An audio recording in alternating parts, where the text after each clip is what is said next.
What's up, y'all? Welcome back to the channel. It's a double feature day, so come to the movies with me. I'm actually seeing 6 movies over the next 5 days, maybe 7. I haven't decided, but today is a 3 o'clock showing of Nightbitch and then a 7 o'clock showing of Y2K at 2 different theaters.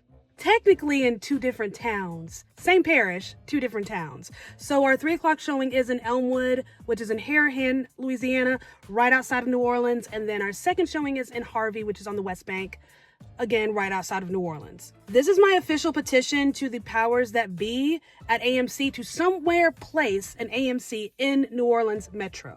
That's all I ask. I ended November with 180 movies. That's both movies in theaters and streaming. So now we're on the road to 200. Can I hit 200 before the end of the year? We're off to a good start. I mean, 6 movies in 5 days. That's insanity. Let's go.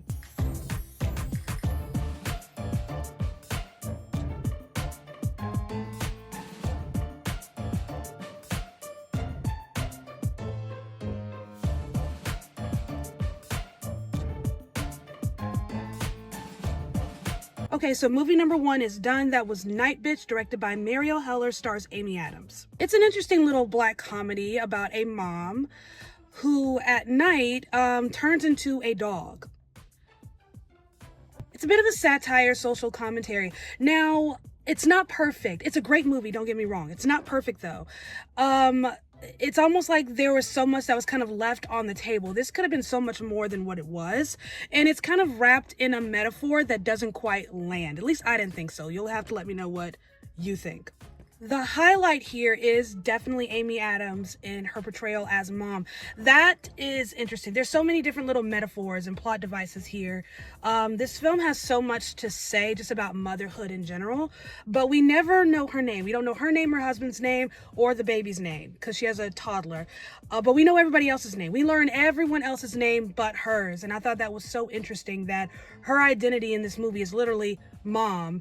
And then if you look at the kind of credits, if you go to Wikipedia or whatever, she's mom, he's husband, and the baby's son. So that's telling, if you will, about this woman who has kind of lost herself and she's wrapped in this identity of mom.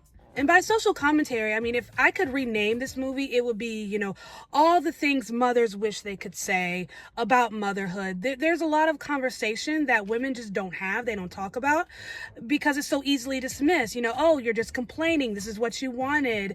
And, motherhood is often looked down on in society as, the weakest thing a woman can do is be a mom. The weakest thing a woman can do is be a wife. And yet there is this primal desire to, build a family, build a village, and birth children. It's just there. And that's kind of what this movie is about. It's about this battle between what's socially acceptable and what's socially expected and what's natural and primal. And it seems the more she digs into the primal nature of motherhood, she's a much happier person. But the primal nature of motherhood is at odds with her husband's expectations.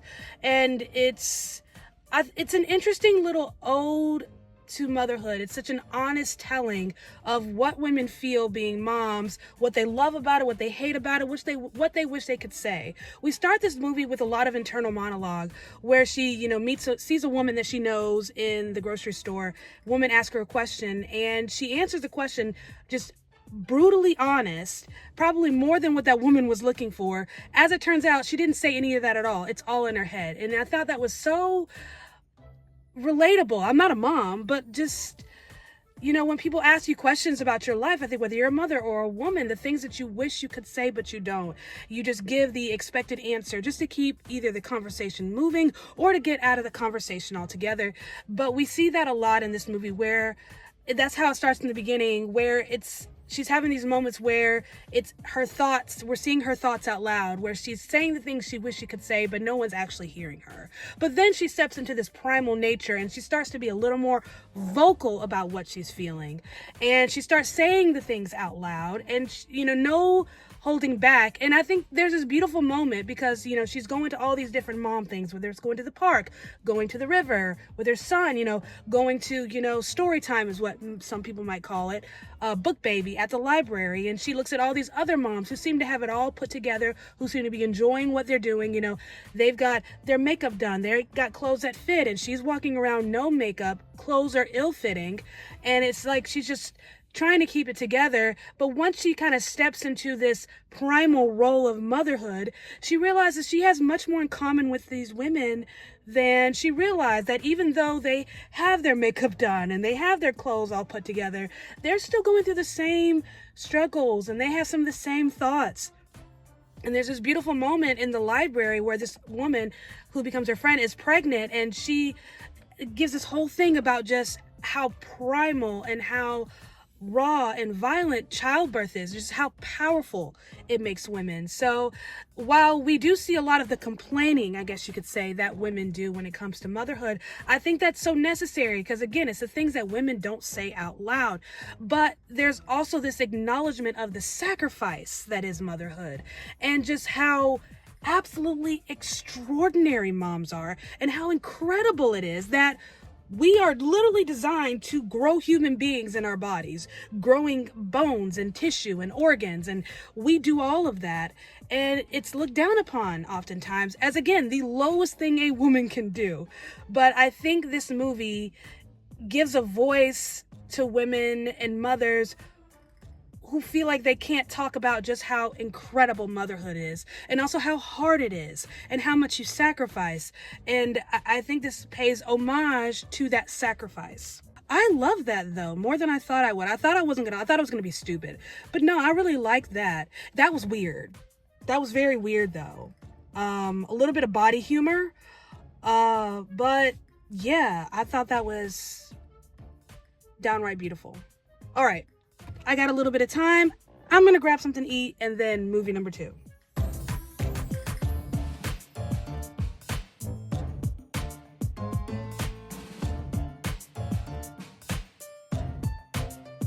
So I'm getting ready to go in for movie number 2. This is Y2K, directed by Kyle Mooney. This is his directorial debut. Jonah Hill is also one of the producers. With any of the movies that I see, I try to do as little research as possible.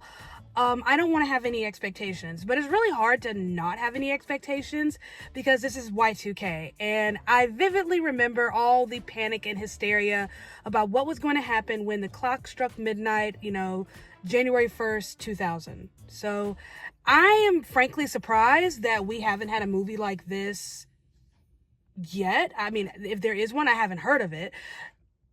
So I'm anxious to see how we tackle the what could have been, if you will. So let's go. Bless this movie's little heart. There's not a whole lot to say here. I didn't have expectations going into this. I wasn't thinking, oh my gosh, it's going to be amazing or this is going to suck. So I can't really say that I was let down.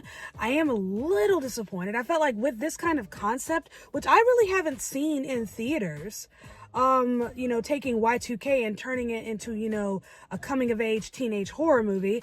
But I expected better than what that was. That was just very mid. It was just mid. Directed by Kyle Mooney in his directorial debut. Jonah Hill is also one of the producers. Stars Jaden Martell, Julian Dennison, Rachel Zegler.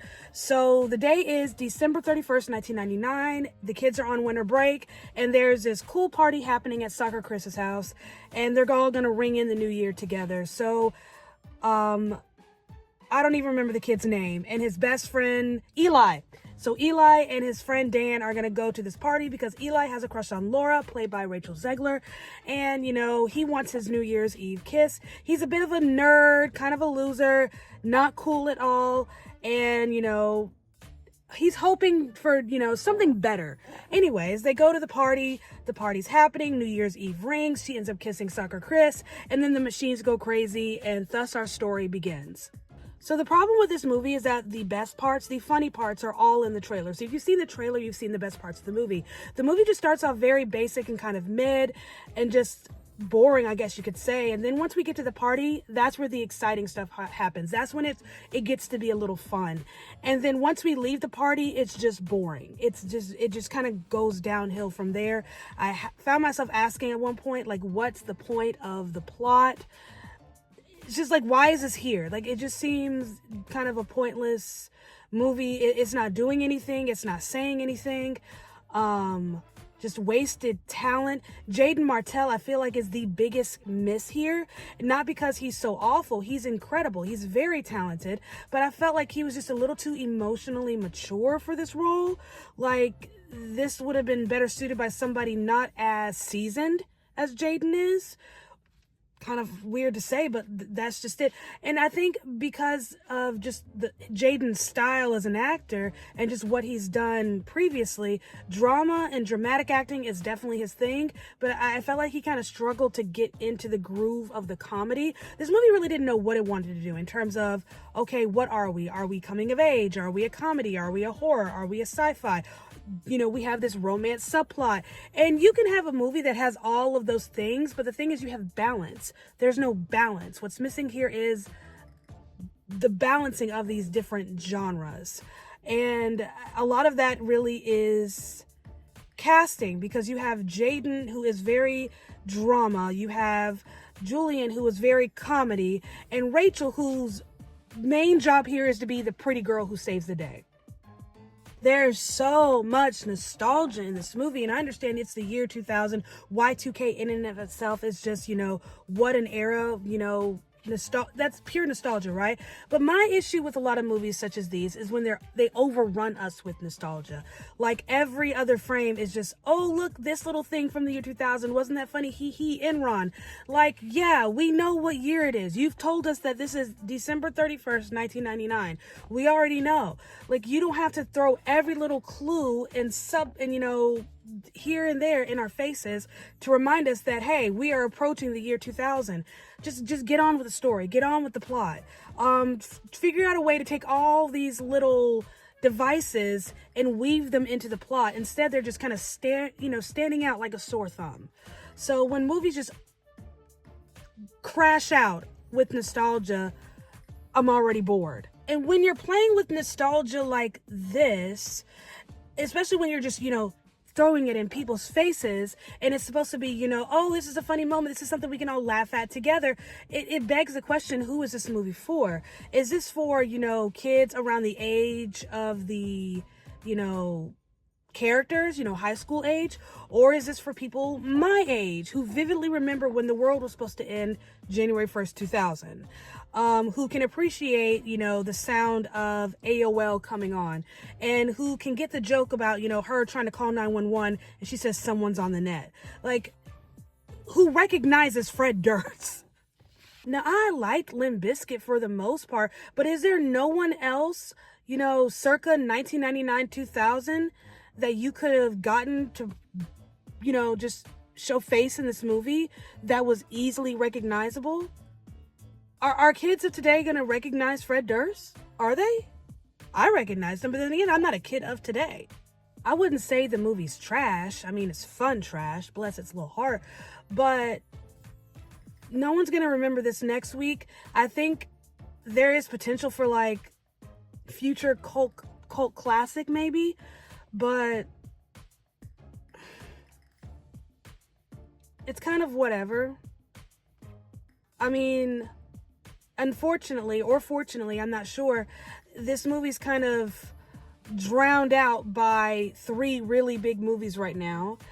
You have Wicked, which is still doing numbers, Moana 2, which is doing incredible things, Gladiator 2 is doing well, and then you have Kraven the Hunter coming out next week, which I don't think is going to do all that great, but even still, this movie is just going to get drowned out by all the movie noise that's happening right now. So, and then you've got Mufasa and Sonic 3 coming out the weekend after. So I guess maybe fortunately, because the movie again is mid, it's, you know, 5.2 out of 10, it just kind of quietly fades into the background. Thank you for coming with me on my double feature day. This was fun. We should do it again sometime. But anyways, don't forget to like, comment, and subscribe. Let me know what movies you're going to see this weekend, and I will see you next time.